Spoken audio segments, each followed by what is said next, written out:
Welcome back to Lesson 2. In this lesson, we're going to add our first game character, the player. We'll draw them as a blue square, place them in the center of the grid, and see them sitting proudly in our game world. First, we need to define the color for our player. Scroll up to where we define the other constants like unexplored color and explored color. Right below those, add this new line of code.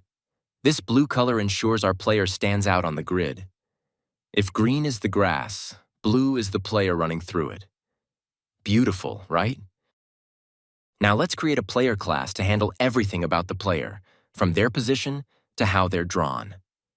Add this class below the constants, but before the game class starts.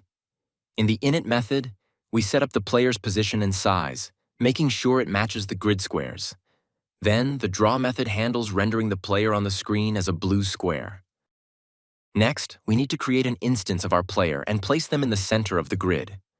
Let's head into the game class and look for its init method. Right after we set up the screen and the explored cells, we'll add this code. This calculates the exact center of the grid and places our player there. We also initialize the player using the new player class. Since the player starts in the center of the grid, let's mark their initial cell as explored. Right after you create the player in the init method, add this line of code. This ensures that the grid square under the player turns black, indicating it's been explored.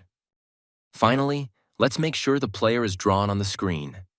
In the run method, after the line where we draw the background, we tell the game to draw the player on top of the background every frame, so they stay visible no matter what.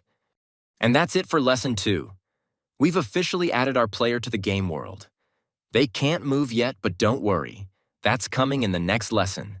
Get ready to make things interactive as we bring the grid to life.